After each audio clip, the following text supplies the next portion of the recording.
এই দেখবেন যে মানে গ্রামের দিকে এখন অনেকটা এই সব স্ট্রোক হওয়ার এগুলো প্রবণতা বাড়ছে, যেটা যেখানে হওয়ারই কথা নয়। গ্রামের মানুষরা কর্মঠ মানুষ, ফিজিক্যাল এক্সারসাইজ করলে এগুলো এই রোগগুলো না হওয়ারই কথা।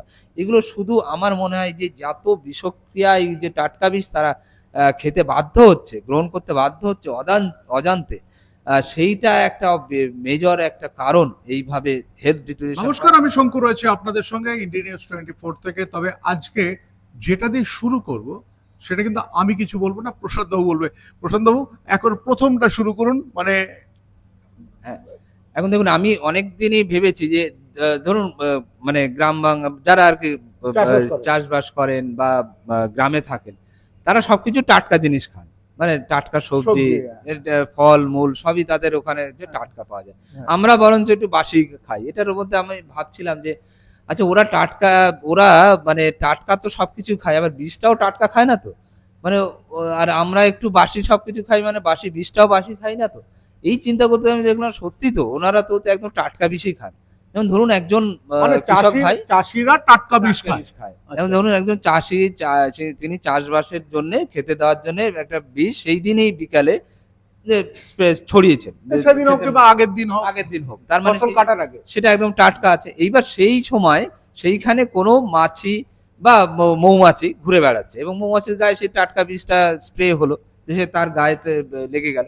এবার এইটাই হচ্ছে কোনো খেজুরের রস, যেখানে খেজুরের রস কাটা হয়েছে সেই মৌমাছিটা ওখান থেকে গিয়ে খেজুরের রসে মিশে গিয়ে বসলো এবং তার গায়ের থেকে ওই টাটকা বিষটাই একদম খেজুরের রসের মধ্যে দিয়ে ভাড়ে যাবে এবং সকালবেলা প্রথম যে ওই রসটা খাবে সে হচ্ছে ওই কৃষক পরিবার, তাদের বাড়ির লোকজন বা তাদের বাচ্চারা খাবে, কিংবা প্রতিবেশী বা ওই ওই কাছাকাছি এলাকার লোকজন।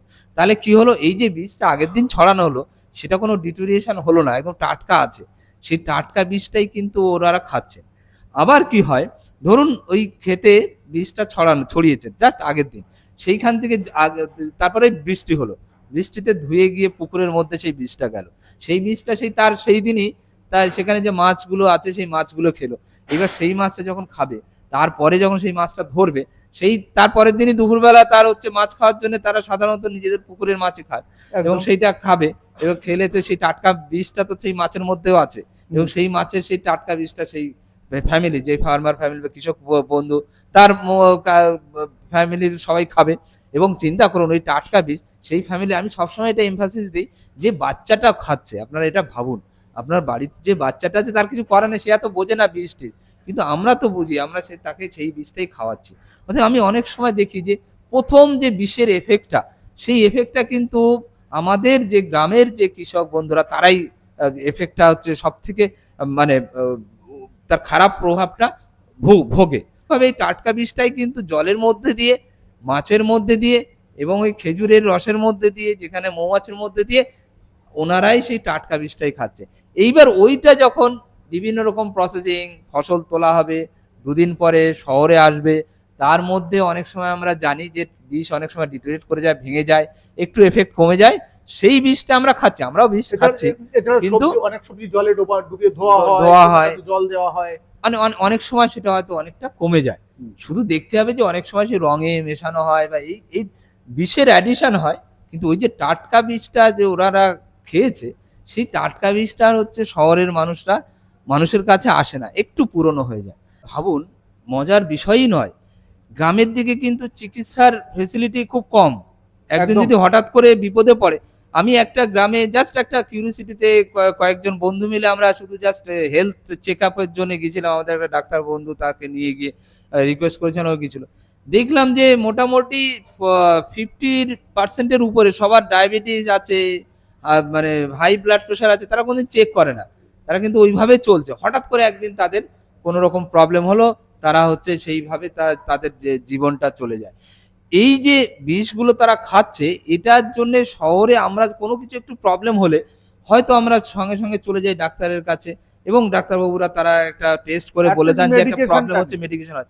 গ্রামের দিকে কি হবে বলুন তো, গ্রামের দিকে সবাই মানুষ কর্মঠ মানুষ, তারা এই কর্মের মধ্যে থাকার ফলে তারা ওই অল্প যে ভিতর থেকে যে অর্গানের কি প্রবলেম হচ্ছে সেটা তারা ইগনোর করে বা সেটাকে আমরা সহজ ভাষায় বলি পাত্তাই দেয় না।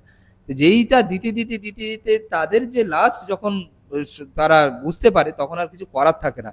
এবং সেই সময় কিন্তু ওইখানে ভালো নার্সিংহোম, ভালো হসপিটাল, ভালো কিছু মেডিকেল ফ্যাসিলিটি নেই যে তারা বাঁচবে।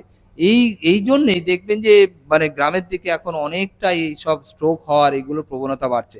যেটা যেখানে হওয়ারই কথা নয়। গ্রামের মানুষরা কর্মঠ মানুষ। ফিজিক্যাল এক্সারসাইজ করলে এগুলো এই রোগগুলো না হওয়ারই কথা।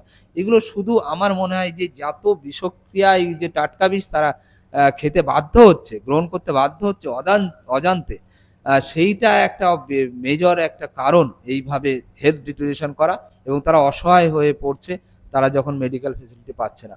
অতএব শহরের যেখানে জীবনযাত্রা আর গ্রামের জীবনযাত্রা দুটো যদি আমরা কম্পেয়ার করে দেখি, আমাদের গ্রামের মানুষকে আগে বাঁচাতে হবে। অতএব বিষটা যাতে না ইউজ হয়, যে কোনো সেটা কারণই হতে পারে যে কোনো কোম্পানি তাদেরকে অ্যাওয়ারনেস, এই কৃষকদের অ্যাওয়ারনেস বাড়ানো, যে অ্যাটলিস্ট এটা করছে ধুয়ে খাওয়া। অনেকে দেখবেন গ্রামের দিকে বিষ ছড়ানো হয়েছে, একটা ফল পেলো, টাটকা ফল পেলো, সেটাই কেটে কামড়ে খেতে শুরু করলো। এরকম প্র্যাকটিস আছে। টাটকা ক্ষেতের ফল খাবে, অসুবিধে কি আছে? কিন্তু সেই ক্ষেতের ফলে স্লো পয়জনিংটা হচ্ছে, স্লো পয়জনিং মানে ওই ওই ওই ফলটাতে তো তার আগে হয়তো দুদিন আগেই স্প্রে করা হয়েছে কোনো কীটনাশক, সেই কীটনাশকটা তো ওর মধ্যে থেকে গেছে, ওর উপরে থেকে গেছে, এবং সেটাই তুলে নিয়ে সঙ্গে সঙ্গে খাচ্ছে। সেটা এটা তো একটা মারাত্মক হেলথ মানে হ্যাজার্ড তৈরি হচ্ছে। কারণ গ্রামের মানুষ সাধারণত কেটে সাজিয়ে গুছিয়ে ফল সাধারণত খায় না। তারা ওই মানে বাগানে ঘুরছে, সেই সময় ফল করে, বাচ্চারা বিশেষ করে। আমরা দেখেছি গ্রামের প্রচুর বাচ্চারা আছে যারা এই কোনো বাগানে ঘুরছে, সেখানে একটা ফল পড়লো, সেটা ডাইরেক্ট খেলো। এই যে ফল পড়লো বা ফল একটা পেড়ে খেলো, কিরকম মানে ওই বাচ্চারা কিভাবে টাটকা বিষটা খাচ্ছে দেখুন। তার কিছুক্ষণ আগেই হয়তো স্প্রে করে গেছে বিষ, তারা বুঝতেই পারছে না। গ্রামের ছেলে মেয়েরা তো অতটা ভেবে খাবে না যে এখানে বিষ দেওয়া হয়েছে কি না দেওয়া হয়েছে, ওখানে তো লেখা থাকে না। তা আমি বলবো যে সেটাও একটা হয়তো একটা প্রিকশনারি মেজার হতে পারে, যে এখানে পেস্টিসাইড স্প্রে করা হয়েছে সেটা ওখানে সঙ্গে সঙ্গে লিখে দেওয়া, যে এই অমুক দিন অমুক সময় পেস্টিসাইড স্প্রে করা হয়েছে, এই বাগানের ফল এক্ষুনি খেও না। এটাও হচ্ছে হয়তো গ্রামের বাচ্চাদের, গ্রামের মানুষদের একটা প্রিকশনের এই জিনিসটাও দেওয়া উচিত, যে তারা বুঝতে পারে যে না এটা বিষ, এটা অ্যাওয়ারনেসের দরকার যে বিষ ছড়ানো হয়েছে, এখন আমি এখানে খাবো না, অজান্তে খেয়ে নিচ্ছে। মানে সচেতনতা করবার জন্য যে ধরনের প্রোগ্রামিং করা উচিত, এটা তো উচিত স্বাস্থ্য দপ্তরের, তারা কিন্তু এটা করে না। হ্যাঁ, এটা এটা একটা মাথায় আনলে ভালো। মানে এটা এটা তো খুব একটা বেশি কঠিন কাজ বলে আমার মনে হয় না, যে একটা অ্যাওয়ারনেসের পয়েন্ট, যে বিষ এখানে স্প্রেড করা হয়েছে ২-৩ দিন, বা যেরকম লেখা থাকে, অনেক সময় কোম্পানির লেখাই থাকে যে এইটা ছড়ানো ১০ দিনের মধ্যে ফসল তুলবেন না, মানে খাওয়ার জন্য উপযোগী নয়। এই দিনগুলো অবধি অ্যাটলিস্ট বাগানে লিখে রাখা যে এইখানে অমুক দিন স্প্রে করা হয়েছে কোনো পেস্টিসাইড, এটা ১০ দিন আর তোলা যাবে না বা এখান থেকে খাবেন না। এটা এটা জানলেও অনেকের অনেক কিছুর উপকার হবে, যেটা অ্যাওয়ারনেস। আমরা তো প্রচুর জায়গায় দেখি, ইভেন হচ্ছে বড় বড় হোর্ডিংয়ে কাকতাড়ুয়া এসব থাকে, তো সেরকম ভাবে একটা প্ল্যাকার্ড রেখে দিলে তো খুব একটা কিছু অসুবিধা হবে বলে মনে হয় না। এটা যদি ইনিশিয়েটিভ নিতে পারে কোনো গভর্নমেন্ট অর্গানাইজেশন, এই স্বাস্থ্য দপ্তর থেকে, আমার মনে হয় এটা ফিজিবিলিটি স্টাডি করা উচিত, এটা এটা করা উচিত। এটা বোধহয় অনেকটা উপকার পাবে, পার্টিকুলারলি ফলের গাছগুলো, যে ফলগুলোতে স্প্রে করা হয়। কারণ সেই ফলগুলো কিন্তু লুক্রেটিভ, যে কোনো বাচ্চারা গিয়ে, যে কোনো মানুষ গিয়ে সেই ফল পেড়ে বা তুলে খেতে পারে। ফল বা সবজি এই দিক থেকে কিন্তু আমাদের একটু নজর দেওয়া উচিত। তবে একটা জিনিস বললাম, যে গ্রামে যারা রয়েছেন টাটকা সবজি খাচ্ছেন, যেটা ভাবেন টাটকা বিষ খাচ্ছেন না তো, এটা কিন্তু প্রথম প্রশ্ন। আর শহরে যারা রয়েছেন, আপনারা ভালো করে জানেন জল পড়ে সবজির ওপর, সবজি থেকে জল বেরিয়ে যায়, তাতে অনেক সময় ওই বিষটা বলছেন বিষটা মরা বিষ হয়ে যায়। তবে এই সব ছোট ছোট বিষয় নিয়ে আপনাদের সামনে রয়েছি, আপনারা আমাদের সঙ্গে থাকুন, আর প্রতিটা মুহূর্তে যাতে মানুষের ভালো হয় তার জন্য আমরা কাজ করছি। নমস্কার, ইন্ডিয়া নিউজ 24 দেখতে থাকুন, আমি শঙ্কর রয়েছি আপনাদের সঙ্গে।